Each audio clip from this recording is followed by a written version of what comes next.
People are the most consequential and dangerous forces on earth. Well, personality psychology is about the nature of human nature. It's about people. And wouldn't that be useful to know? It seems to me, I can't think of a more important problem.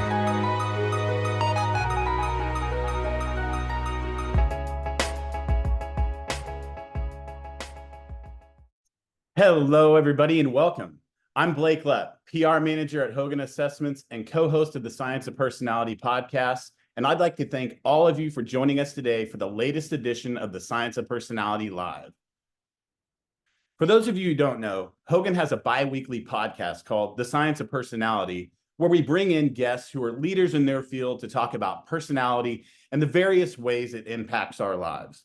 We're very excited to bring the latest installment live today with our topic, Managing Gen Z, Understanding the New Kids on the Block.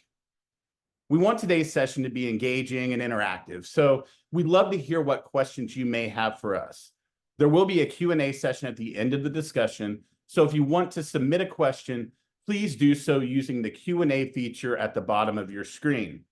It can be a little difficult for us to keep track of the questions coming in via the chat feature, so please be sure to use the Q&A feature if you'd like us to see your question. Lastly, we are recording today's discussion, and it will be made available on our YouTube page at youtube.com/Hogan Assessments. Also, if you're interested in viewing past webinar recordings or to see what's coming up, you can visit our webinars page at hoganassessments.com/webinars. So with that out of the way, let's get started. First, I'd like to introduce my co-host on the Science of Personality podcast and Hogan Chief Science Officer, Dr. Ryne Sherman. As Hogan's Chief Science Officer, Ryne is responsible for managing the primary functions within Hogan's industry-leading data science team, including client research, product development and maintenance, and overseeing Hogan's research, archive, and infrastructure. Next, I'd like to introduce our guest, Dr. Jean Twenge, Professor of Psychology at San Diego State University. Dr. Twenge is one of the world's leading experts on generational differences, with her research being covered by a wide variety of media outlets such as Time Magazine, the New York Times, and USA Today. She has also been featured on Good Morning America, CBS This Morning, and just a few months ago, she was a special guest on Real Time with Bill Maher. Additionally, Dr. Twenge has authored more than 180 scientific publications and 7 books, including Generations, The Real Differences Between Gen Z, Millennials, Gen X, Boomers, and Silence, and What They Mean for America's Future, and iGen, Why Today's Super Connected Kids Are Growing Up Less Rebellious, More Tolerant, Less Happy, and Completely Unprepared for Adulthood. So we couldn't think of a better guest to join us for this very special live episode of the Science of Personality. So Jean, is there anything else you would like the audience to know about you before we dive in? I think you covered it. Thanks so much. Well, I just want to say thanks again, Jean, for coming on. For those of you who are longtime listeners to the podcast, might remember Jean from way back at like episode 15 or so, I believe, way back at the podcast infancy. So thanks, Jean, for coming on this live version today. Really excited to have you here. For some of our audience members who don't know, I know Blake mentioned some of the accolades. I will just point out that from an academic perspective, Jean is a really well-respected academic psychologist, has over 80,000 citations of her work in her career, and has published on, obviously lots of work on generational differences, but has published work on narcissism, has published work on aggression, social exclusion, a whole variety of topics relevant to personality and social psychology. So really excited to have such an expert on with us today. Thanks, Jean. Thanks for having me on. Well, Jean, as far back as we can tell, people have always been interested in generational differences. Can you talk first about why that's the case and how it became one of your primary research areas? Sure. So, it started quite a long time ago when I was an undergraduate in the early 1990s. I started to notice for my college honors thesis that people were scoring differently on a measure of personality traits that at least purported to look at traits like assertiveness that are stereotypically masculine and things like nurturance that are stereotypically feminine. One of those measures that have been written in the early 70s to look at gender-related personality traits. And the scores look totally different from the test manual from the 1970s. And when I thought about it, that made perfect sense considering the social change that had happened over that 20-year period. So that kind of got me going, thinking on that topic. And then the next year, I entered a personality psychology PhD program at the University of Michigan, and followed that up with doing a meta-analysis over time. I call it a cross-temporal meta-analysis. Haven't used this method in a few years, but it's you gather everybody who used a particular scale, usually on college students, and then you trace the change over time. So that was my first publication looking at the scores on those measures, and in particular, the scores on the stereotypically masculine traits. So things like assertiveness, standing up for yourself, things like that, went way up between the 70s and the 90s, particularly for women. Yeah. So Jean, I think that's a really interesting set of findings to start off your career. Obviously, at the time, I mean, I'm assuming, and I don't remember all the details, I have to admit, it sort of probably wasn't the perfect design for analyzing this kind of data. So, I mean, you talk about, and I know we're going to get into this as we get into the episode, we talk about generational differences, but there's also the sort of time period effect there as well. How are you able to sort of look at those kinds of things? Maybe not just in that data set, but sort of historically. Yeah, so the classic problem with anything for change over time is you've got three things. You have age, you have time period or year, and you have birth cohort or generation. And they're each a product of the other two. So mathematically, if you're going to get you out of control for something, you have a problem.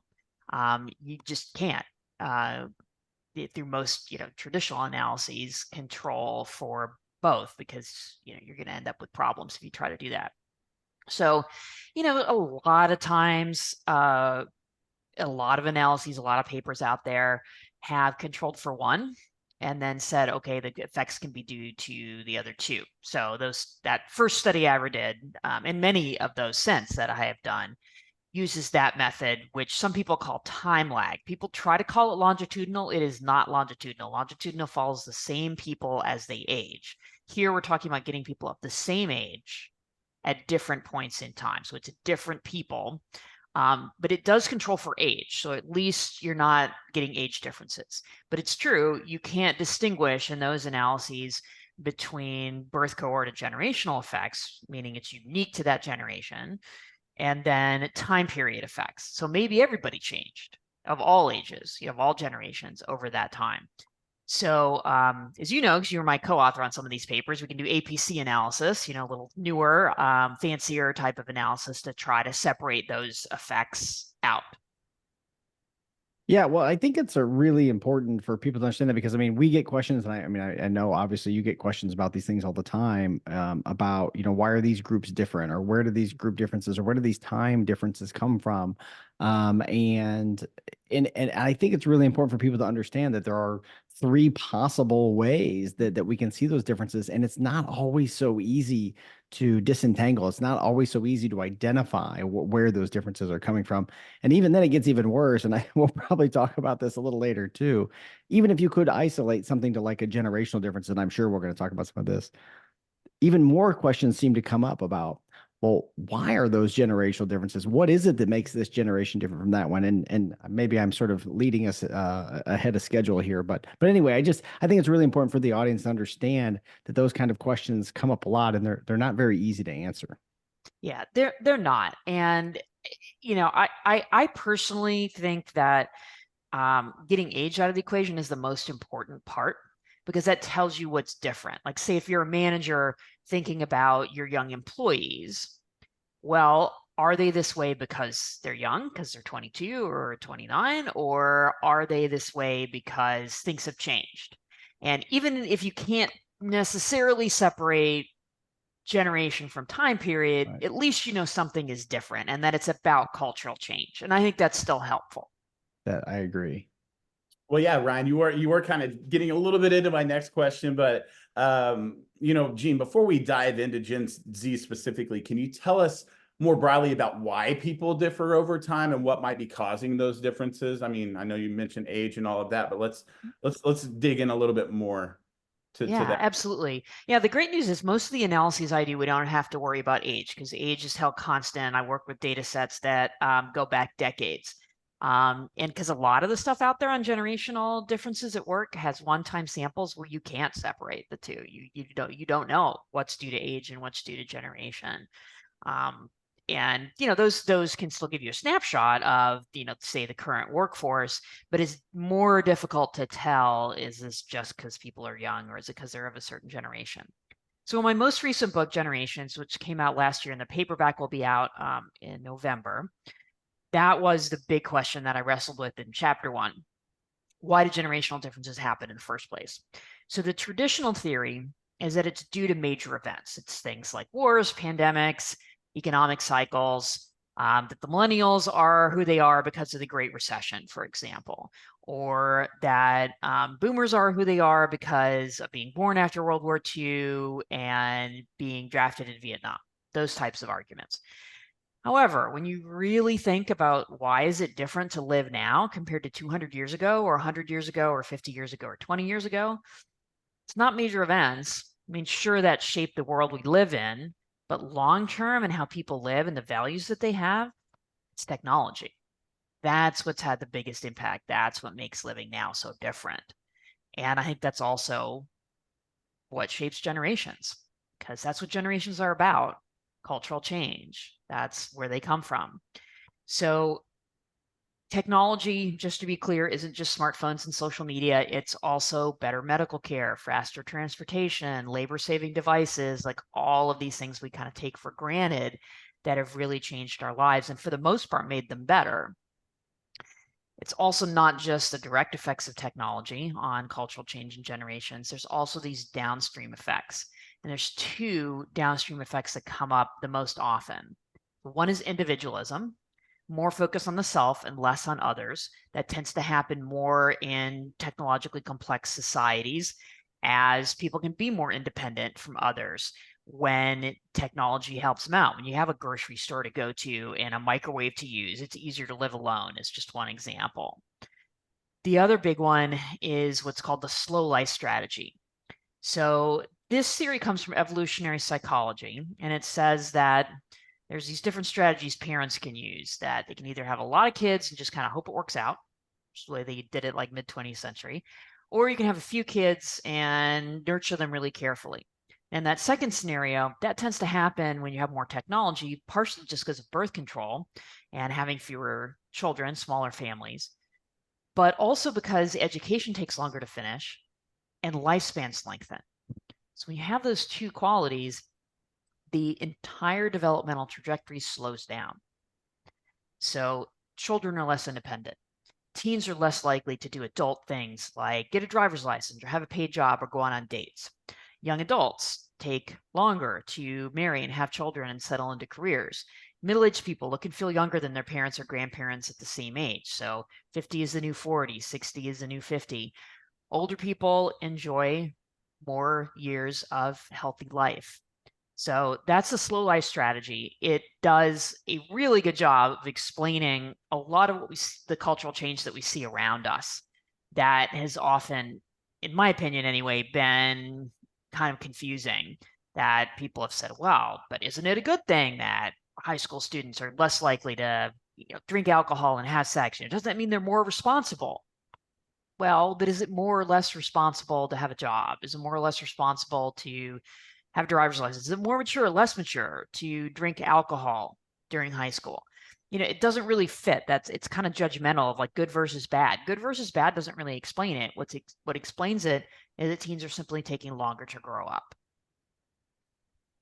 Yeah, so I think there's some really interesting stuff, particularly on the technology front, Gene. I was thinking that, the same kinds of things I often think about, and you mentioned labor-saving devices, but yeah, I think, when we talk about technology today, I mean, that's what we think about. And I know you've done research on screen time and smartphones and all that kind of stuff. I'm sure we're going to talk about that, but I even think about like just things like that I just take for granted every day. Like I have a garage door that goes up and down. I can park a car in. I have a dishwasher that, that magically it does these that would, really take, or a washing machine. Think about the time that people spend on those things and and look, we only have so much time. I mean, all the time, right? Every day in our lives and all that.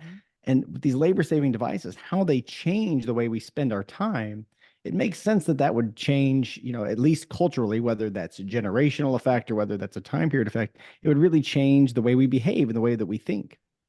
Yeah, absolutely. Yeah. And I got kind of obsessed with washing machines while writing this book and thinking about what it was like before they existed.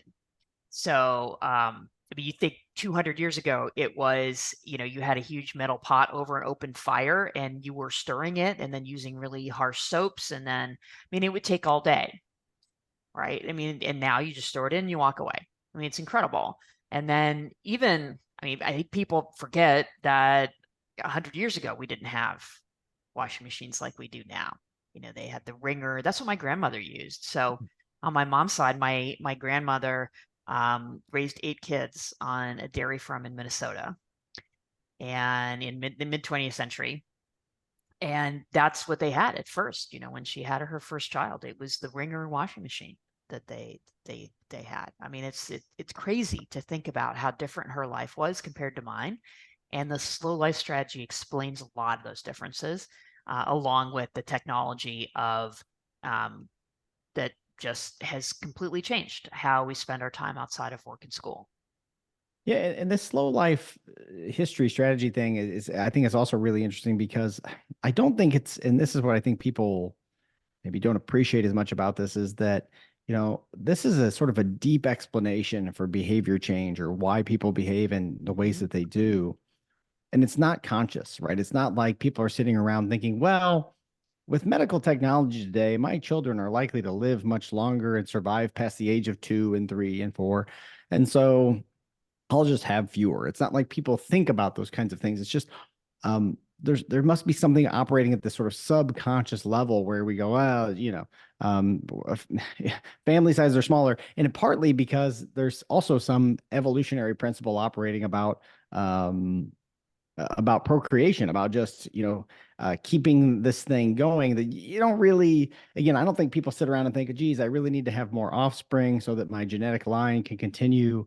Although my wife was telling me a story that she watched about some fella in the Netherlands who has a tremendous number of offspring thanks to sperm bank donations, but that's a whole nother topic. But I mean, I think the point is that people aren't really thinking about these kinds of things all the time, but it's somehow having an effect on their behavior. So these are really sort of deeply rooted human evolved tendencies that are causing these changes.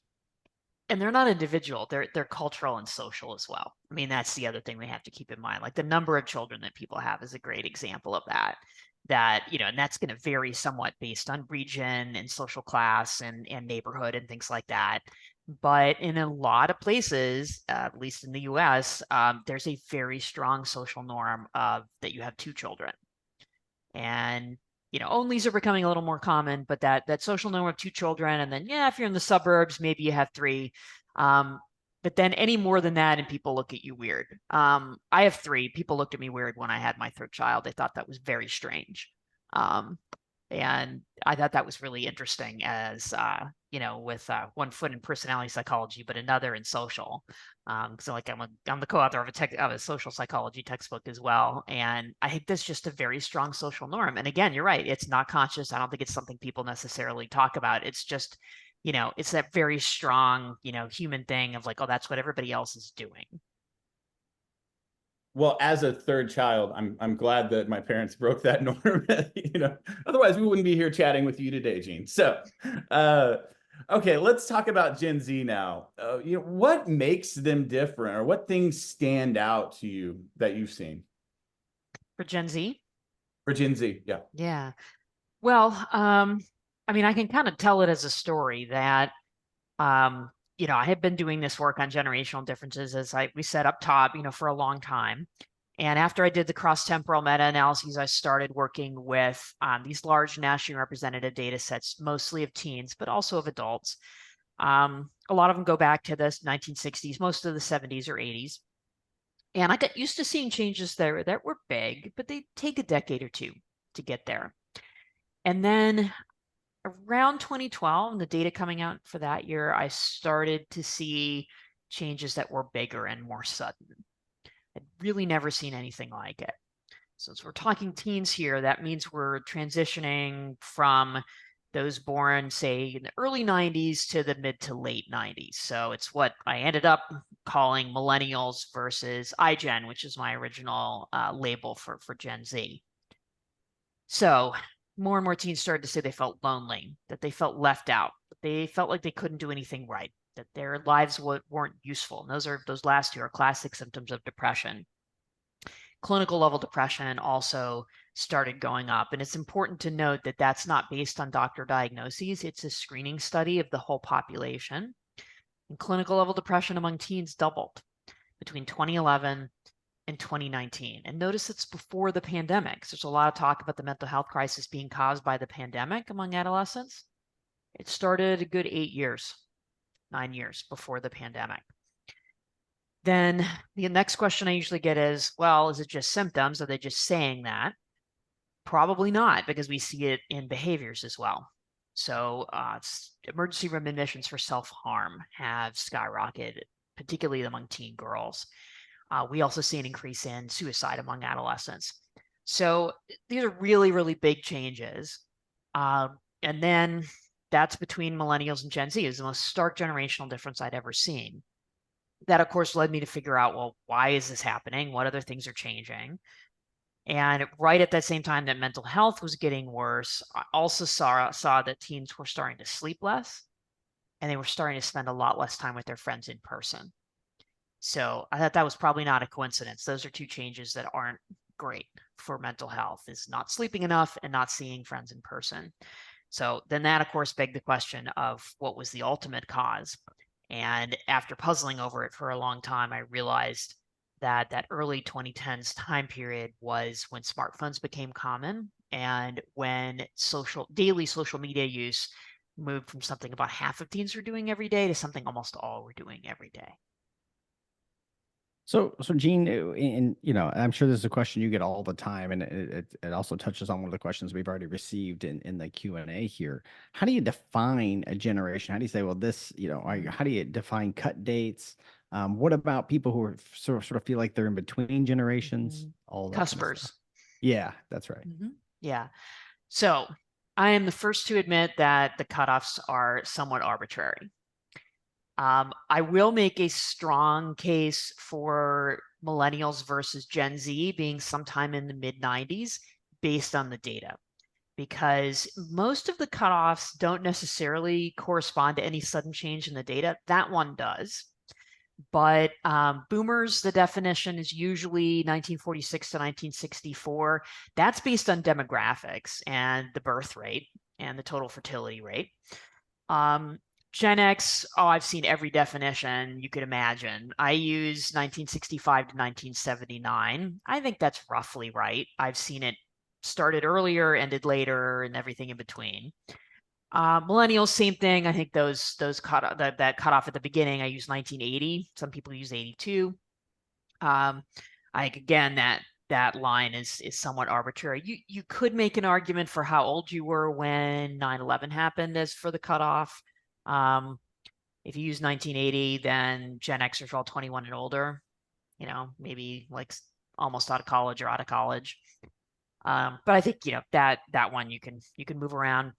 But yeah, millennials to Gen Z, I think that is pretty squarely going to be sometime that cutoff between 1994 and 1996. I use 95 as the first year. The Pew Research Center uses 97, 2 years off. I think earlier makes sense because the transition with the teen data happens around 2012. So that would push it earlier. If anything, it should be 94 or 93. So I think it does need to be earlier.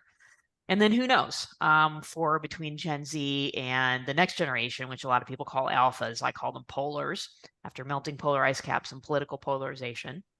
I'm not a huge fan of the letters. So that's the other question, is like, how do they get labeled? Well, I mean, starting with Gen X, where actually I think that label made sense.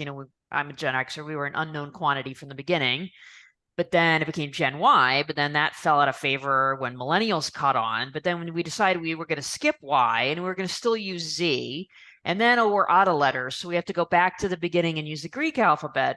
It's just not very descriptive. It's derivative. I'm not a huge fan, but they seem to be what is catching on. I think maybe because the letters are fairly neutral. Well, Yeah, Gene, and that's so well, hang on. Sorry, Blake. I just wanted to let you touch a little bit on, those sort of cuspers you mentioned as well.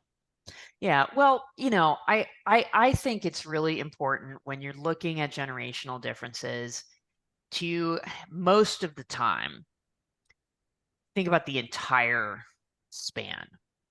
Use a line graph instead of a bar graph, basically. And I've done both. In generations, I do have some bar graphs. There were times when it just was easier to understand and get across a point by comparing the groups.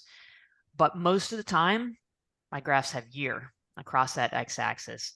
So we can see what the change looks like within the generation and not just between them, and see what it looks like at the end of the generation and the beginning of the next one, which is what people sometimes call Cuspers.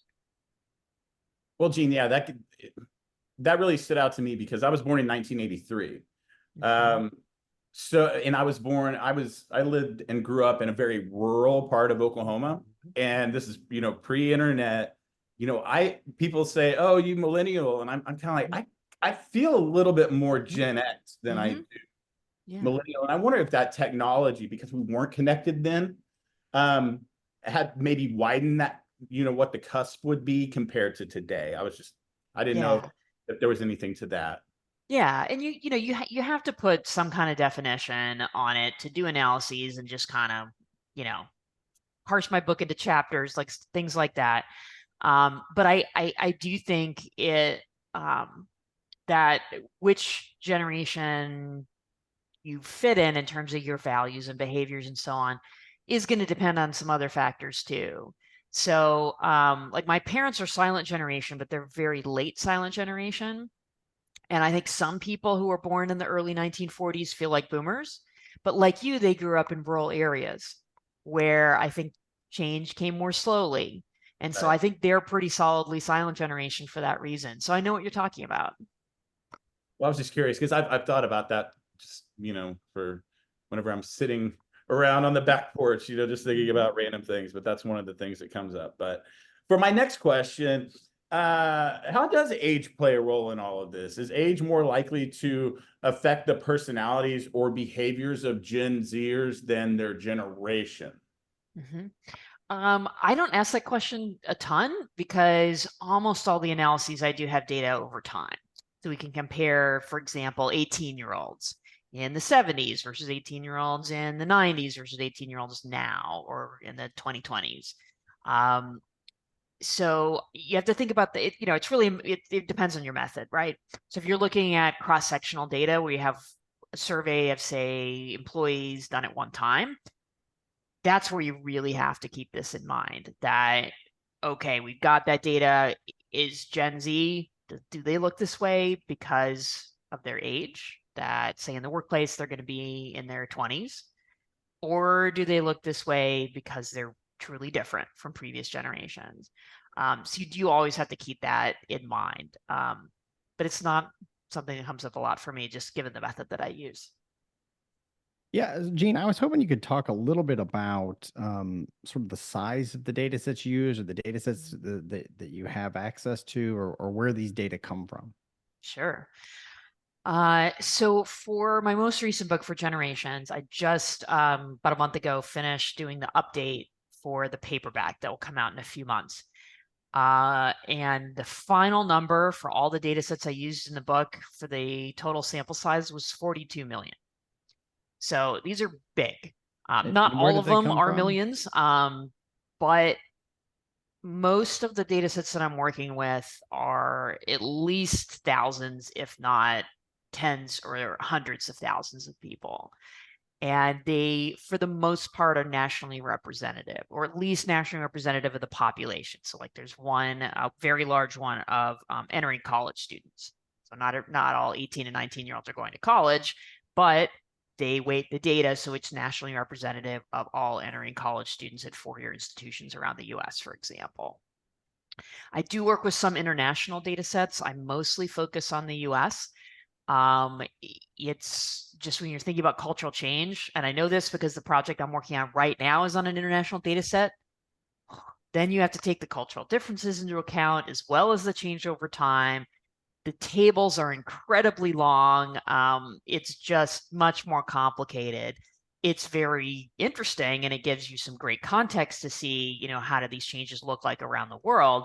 But it gets dicey, like just in terms of the labor intensity, very, very quickly. So that's why I tend to focus on the U.S. But yeah, almost everything I'm drawing on is pretty large sample sizes and nationally representative, which is great. Yeah, I think even the generation names to some extent, I could be wrong about this, but they feel really, I mean, obviously they're in English, but I mean, they feel US centric to me even, right? So it feels like a lot of that research is focused on US data sets. But I think that is really, and a couple of folks have asked in the questions here about cultural differences. Any insights about sort of co-culture or immigrants who may have, blended cultures, anything you want to share around that? Yeah. Well, I mean, if we're talking people who live in the US, the kind of remarkable thing in the generational analyses I've been able to do is how consistent they are across groups. So I have not, unfortunately, been able to break down immigrant versus not, because the data sets I work with just don't ask about that. But they do ask about race and ethnicity and gender and region of the country and religious versus not, all kinds of things. And the changes are pretty similar for the most part. I mean, take those mental health trends for teens. They're really consistent across all of those factors, and socioeconomic status as well. They really show up across the board. Now, there's a couple of exceptions here and there, and in some cases, there's larger changes in one group versus another, often around gender. But obviously, these demographic factors have a big impact on values, on personality, on behaviors. But if you look at the generational shifts within those groups, they're fairly universal. I don't want to say completely, because that wouldn't be accurate, but they are really pervasive. Well, Jean, we talked a little bit earlier about how technology has affected these different generations. Can we dive in just before we get to the $1 million question I think a lot of people are here for? Before we get to that, can we dive in just a little bit more on how technology has shaped or affected Gen Z specifically, positively and negatively? Yeah. So, obviously there's a lot of positives to our modern age. We talked about a few of them, like labor-saving devices and longer lives and so on. But I think because of the general principle that bad is stronger than good, when people think about technology now, they, laser focused, tend to think about its disadvantages. And Gen Z has borne the brunt a lot of those disadvantages. That, smartphones are amazing, but if we stare at them 12 hours a day, that's probably not going to be good for our mental health. And that's what we've seen with Gen Z, particularly with social media and particularly with younger populations. So where my attention has really moved, especially in the last year and a half, is thinking about how we can change things to help families around social media use, particularly keeping young kids and young teens off social media, which is really hard for parents. Because I think that's where you're seeing a ton of negative effects. A bunch of studies show this, that, well, there's a number of findings. So one is the more hours a day a teen spends on social media, the more likely it is he or she will be depressed. Those effects are not small. The heavy users are often twice as likely to be depressed as the light users or non-users. And that correlation is strongest among children and younger teens compared to older teens and young adults. So I think that's, one place in terms of like a public policy perspective, a parental perspective, to focus is, trying to keep the younger kids off social media, because that's when there's been so many negative effects. I did a press conference yesterday here in San Diego with one of our county supervisors, and she wants to endorse the Surgeon General's suggestion for warning labels on social media. What really struck me about the press conference is there were 2 local teens there, and both of them talked about how they'd opened social media accounts when they were 10 or 11 and what a negative effect it had on them. It was really, really striking to hear their perspective. Wow. So Jean, I think that opens up a lot of questions that I have. So, we talk about, time on social media use. Is there an appropriate amount of time, or is the most appropriate amount of time 0? Does it depend on their age? Those kind of questions. Yeah, I think it does depend on age. I and a lot of others are now advocating for 16 to be the minimum age for social media, at least for algorithmic social media. And so there we're talking about TikTok, Instagram, for the most part, Snapchat as well. There's just, it's not just time, it's also content. Inappropriate content, being contacted by unknown adults, really hugely negative content in terms of like the TikTok challenge, quote, challenges, which can be really dangerous, content around self-harm and suicide and eating disorders. There are, accounts on Instagram that are what people call pro-anorexia, that like teach kids how to starve themselves. I mean, that's just one example. I could go on. So there's, the attorneys general of many states are suing social media companies for harm to children. And it's not just the time spent, it's also these issues around content. So right now, the minimum age is 13. There's a couple of problems. First, that's not enforced. It's routine for 10-year-olds to be on TikTok and Instagram because you just check a box or lie about your birthday, right? Yeah. And so there's a lot of kids who are on social media and their parents have no idea because these age limits aren't enforced, because parental permission isn't required. I mean, it's a huge, huge problem. And I have 3 adolescent children, so it's front of mind for me at home as well as in my research and thinking. So that's one problem. The other is, what parent or developmental psychologist or educator ever said 13, right when they're in middle school and early puberty, that is the best time to introduce social media? Nobody ever said that. It's the worst time in a lot of ways. 13 was a compromise that Congress hit on with the tech companies in 1998 at the dawn of the internet when this law was passed. So 13 is clearly too young. That's why I and other folks are advocating for 16. Some have said 18. I think you can make an argument for 18 as well. 16 is a nice compromise. So we trust kids to drive. They're probably becoming more politically aware, things like this. And people say, well, they have to have social media. No, they don't. They can access information with the rest of the internet. And if they want to communicate with their friends, they can text. So it doesn't have to be that. And then in terms of like minimum times, okay, once they are 16, like an hour a day, hour and a half a day, doesn't seem to really be linked to any increases in depression when you do the dose response curve. So a little bit doesn't seem to be a problem. It's heavy use. The problem is Gallup found last year that the average American teen spends 5 hours a day on social media. That's now the average. So how much of the problem on this front, Jean, I mean, this is really asking a lot of questions here, is if I'm an adult and I spend a lot of time on social media and I have a teenage kid, I mean, I think, well, what makes the difference? Why should I get to spend if they, does that have an impact on people's thinking? I think it does. I think that's one of the reasons why this is such a problem. I mean, there's a bunch of problems. One of them is parents who don't want their kids on social media have a hard time keeping them off because it's not regulated. And then there are a lot of parents who are like, oh, it'll be fine. I do it, it'll be fine. And sometimes they're just really busy. Sometimes they don't know much about the technology. I mean, I'm a Gen Xer. A lot of my fellow parents with adolescent kids, we didn't grow up with this stuff. We don't know. Even a lot of millennial parents, of course, didn't grow up with TikTok or Snapchat. Maybe they had Facebook, but it's different now.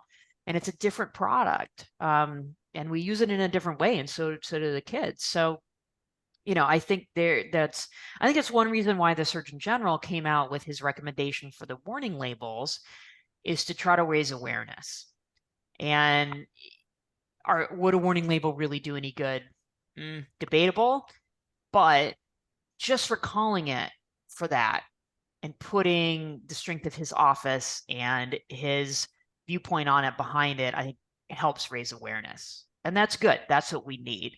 Because I think parents don't realize, how different the effect is socially, developmentally, and otherwise on kids versus adults. Because adults are not in that middle school and early high school stage of jockeying for social status. They have a fully developed frontal cortex. It's a different thing. Okay, Jean. So I think the question that a lot of our audience has been here for, based on what we know about Gen Z, how might organizations better manage this group? Right. So I think the first step with that has to be good information on how they're actually different, because there's a ton of myths out there about generational differences at work. So one I hear a lot, I heard this from millennials too. I hear it for Gen Z. They have to have purpose. They have to have meaning. That's the most important thing. Not when you take age out of the equation. That's actually a little less important. When I work with, mostly what I'm going to be speaking to here is one of the big surveys that's done of high school seniors. So most of them are 18, the rest are almost 18. So they're right on the cusp of entering the workforce or going to college. And people work during college too. So it's a great time to kind of take a snapshot and see what are the generational differences. And that survey goes back to 1976. So we can see boomers, Gen Xers, millennials, and Gen Z all at the same age, which is, incredibly powerful. This is a nationally representative survey.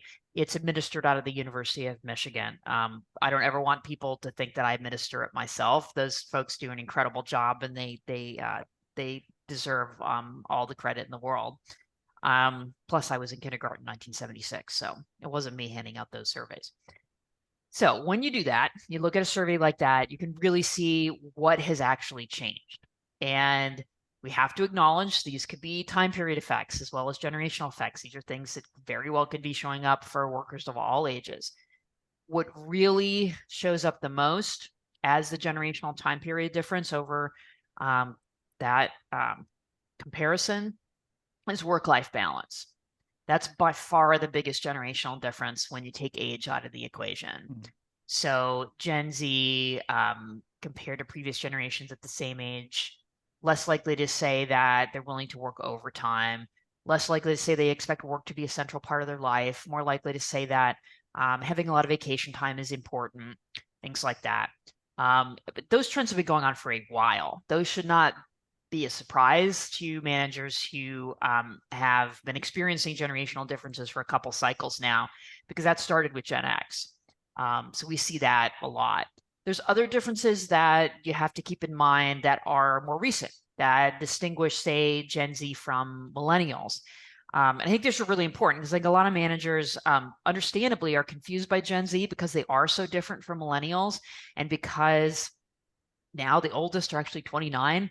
So no matter what profession you're in, even if it's law or medicine or academia, you're going to start seeing young workers who are Gen Z. And you just have to keep in mind, they are not the optimistic millennials. They are much more pessimistic. They see the world through a much more negative lens. And I think that is partially a time period effect. But as young employees, they're not the millennials who are saying, I'm going to be CEO of the company in 5 years, and all those rumors that we heard that had a grain of truth to them, because millennials are very optimistic and had very high expectations. Gen Z does not. Their expectations are much lower. They have a much more negative view of things. So we have to realize that. And another thing comes along with that. You need to make sure that your company health plan has good coverage for mental health. That's a time period effect as well. We're just seeing more and more depression as the years go on, particularly for young adults, but that's moving up the age scale now to people in their 30s as well.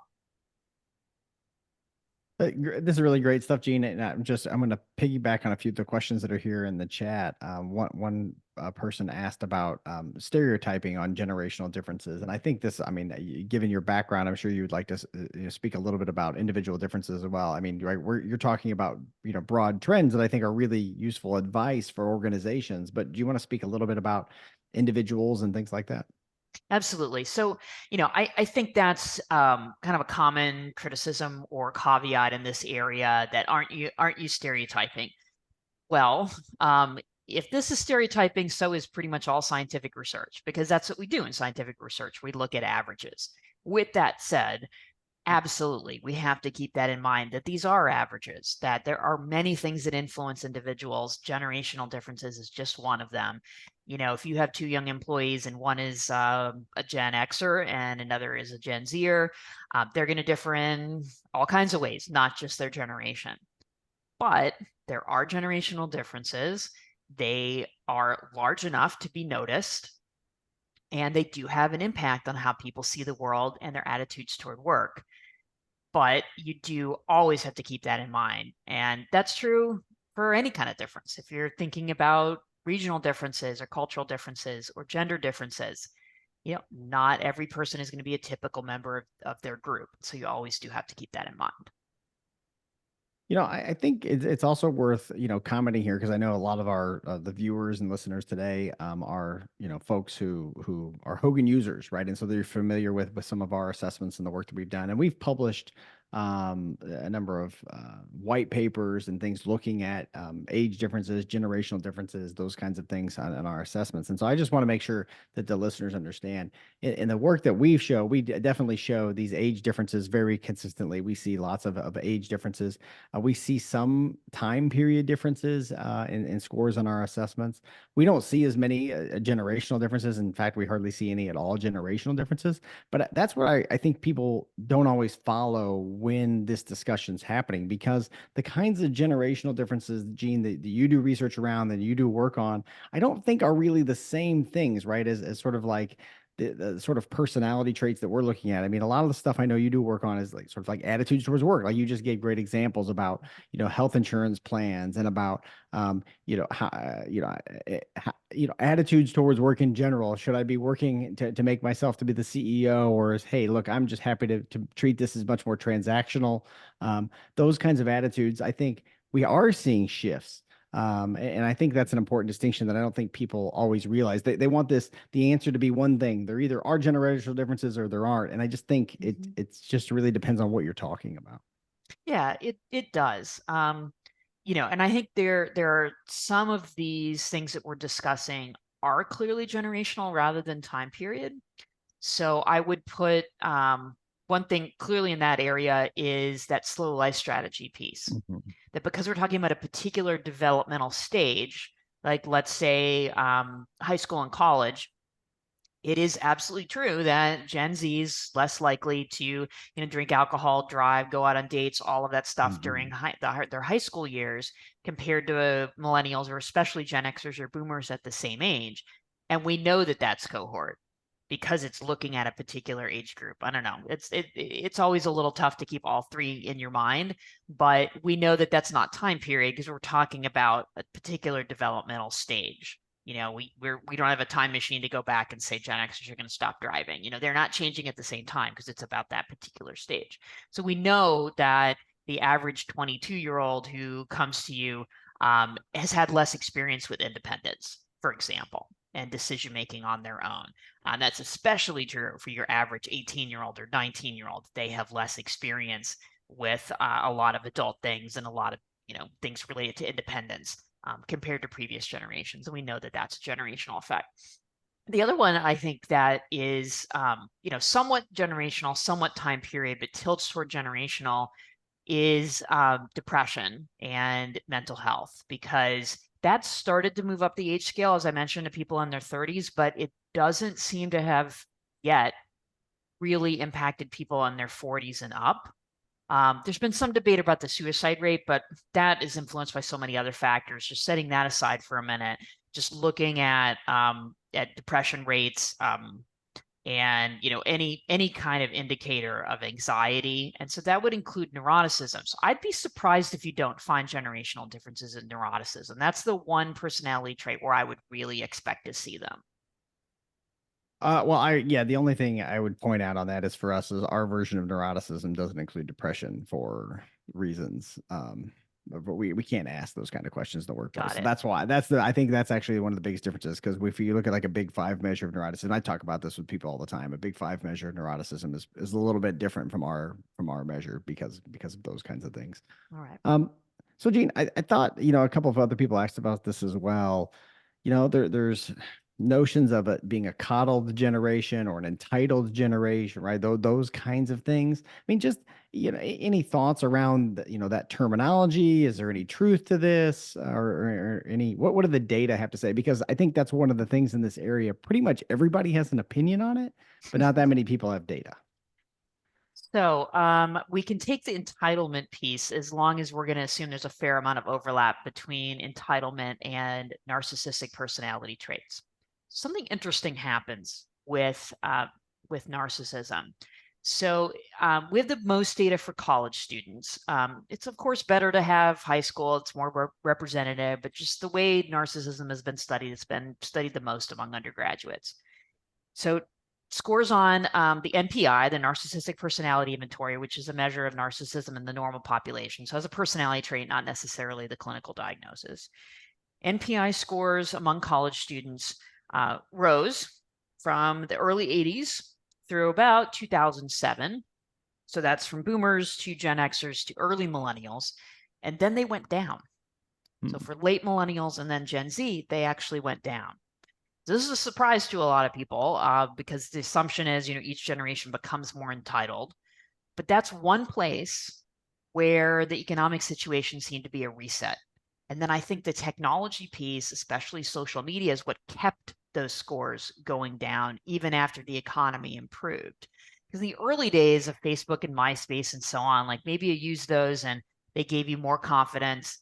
But then in recent years, you look at Instagram, everybody else is much more glamorous and they're always on vacation compared to you. Social comparison has become much more fraught with modern social media. And I think that isn't great for self-esteem and thus for narcissism. So the perception that Gen Z is more entitled, at least by the data we've got, doesn't seem to be correct. Now, the perception that they are more depressed and anxious is absolutely true from lots and lots and lots of data points. That they take longer to grow up and are less likely to have experience with independence, absolutely true. And some people have combined those last two into saying that they're coddled or that they're snowflakes. I don't really care for those labels much. I do agree that this generation is more sensitive for these reasons and several others, but one person's sensitivity is another person's pointing out injustice. And where do you draw the line? Right? Then you get into these debates around free speech and so on, which, generally I prefer not to wade into, especially when it comes to workplace issues.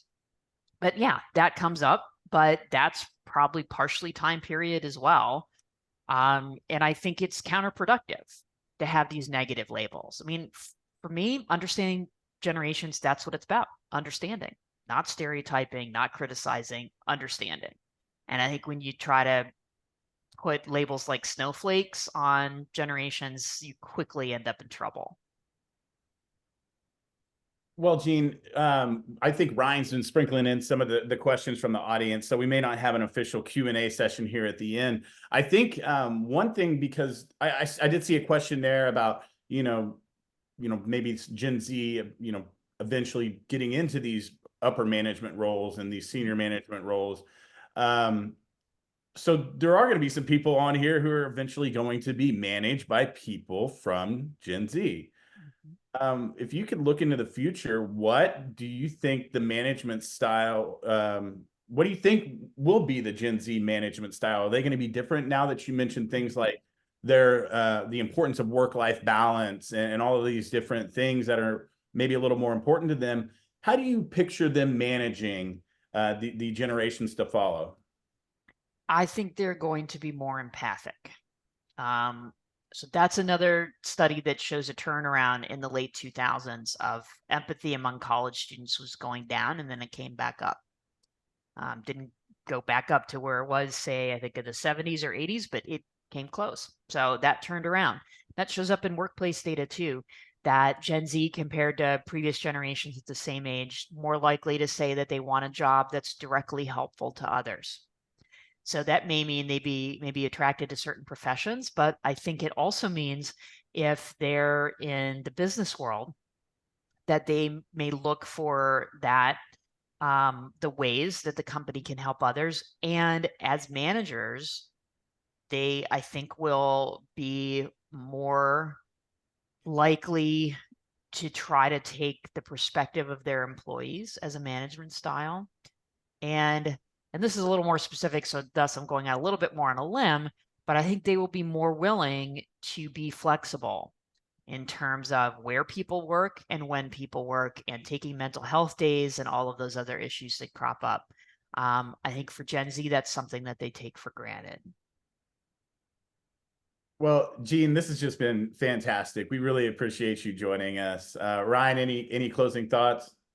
Well, I would have said the same thing. I just thought, maybe Jean, if you want to take us out of here on, what would be your sort of biggest tips if you are, again, holding aside stereotypes, right? If you're managing a group of young Gen Z individuals, what would be the biggest things you would want to think about? I mean, you mentioned some tips as an organization, but as a manager that you would give.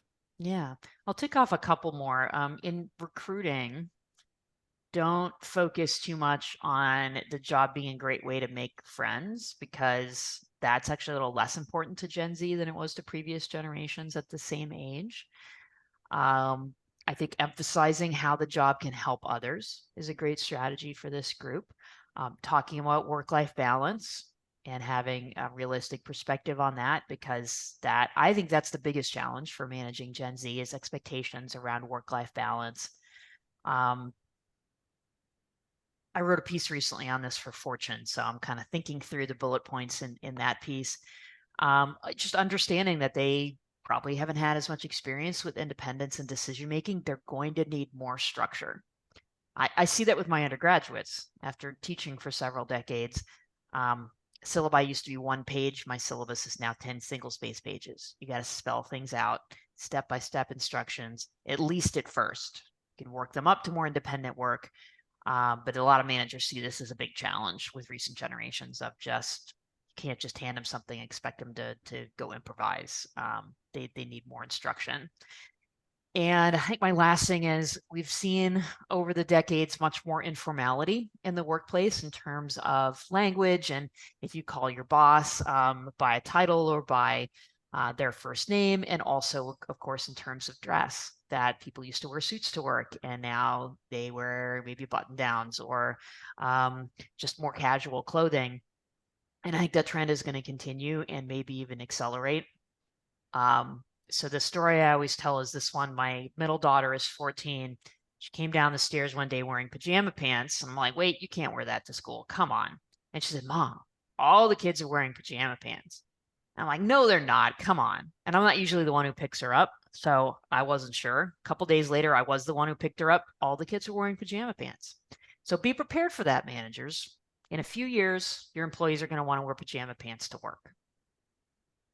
Well, thanks so much again, Jean. This was awesome. I mean, I feel like we could go on for hours and hours with more and more questions, but I really appreciate the time and you joining us today.